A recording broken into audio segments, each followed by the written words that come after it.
Hi friends, welcome to AVS Telugu vlogs. మన యొక్క AP రాష్ట్ర వ్యాప్తంగా ఉన్నటువంటి డ్వాక్రా మహిళలకు ఏపీ ప్రభుత్వం వారు అదిరిపోయి శుభవార్త అయితే తెలియజేశారు. అయితే ఆ శుభవార్త ఏంటి, దేనికి సంబంధించి ఈ శుభవార్త, పూర్తి వివరాలు నేను మీకు తెలియజేస్తాను. మన ఛానల్ని మొదటిసారి చూస్తున్నట్లయితే సబ్స్క్రైబ్ చేసుకోండి. గవర్నమెంట్ నుంచి వచ్చే ప్రతి చిన్న అప్డేట్ ఎప్పటికప్పుడు నేను మీకు తెలియజేస్తూ ఉంటాను. మన యొక్క ఏపీ రాష్ట్ర వ్యాప్తంగా ఉన్నటువంటి డ్వాక్రా మహిళా సంఘాలకు ఏపీ సర్కార్ శుభవార్త అయితే తెలియజేశారండి. ఆ శుభవార్త ఏంటో మనకు నోటిఫికేషన్ రూపంలో విడుదల చేశారు. ఒకసారి వివరాలు చూసుకున్నట్లయితే, ఆంధ్రప్రదేశ్లో కూటమి ప్రభుత్వం ఏర్పాటు అయిన తరువాత పలు కీలక నిర్ణయాలను తీసుకుంటోంది.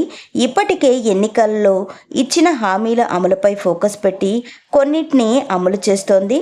తాజాగా డ్వాక్రా మహిళలకు ప్రభుత్వం గుడ్ న్యూస్ అయితే అందించింది. పొదుపు సంఘాల్లోని మహిళల కోసం సరికొత్త నిర్ణయం తీసుకుంది.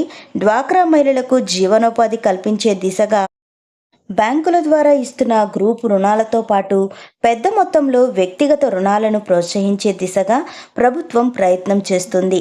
రాష్ట్ర వ్యాప్తంగా బ్యాంకులతో మాట్లాడుతున్న రాష్ట్ర ప్రభుత్వం ఒక్కో సభ్యురాలికి ₹1,00,000 నుంచి 5 లక్షల వరకు రుణం అందిస్తున్నట్లు తెలిపింది. డ్వాక్రా సంఘంలో ఒకే సమయంలో గరిష్టంగా ఇలాంటి రుణాలు 3 తీసుకునేందుకు అవకాశం కల్పించనున్నారు. రాష్ట్ర వ్యాప్తంగా 1,50,000 మంది డ్వాక్రా మహిళలకు వ్యక్తిగత రుణాల కింద 2,000 కోట్లు అందించాలని అధికారులు భావిస్తున్నారు.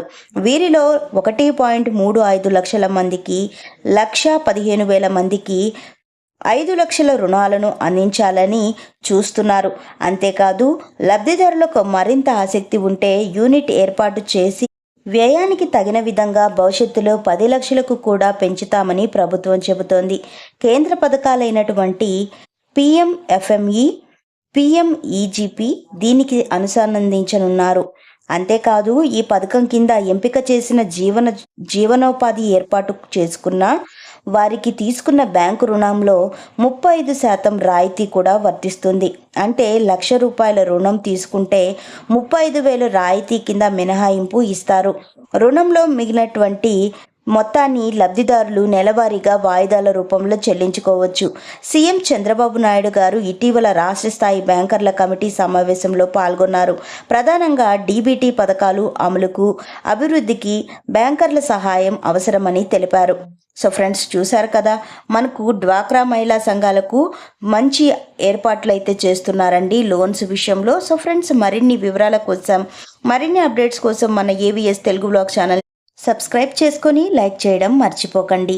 Thank you for watching friends. Thank you.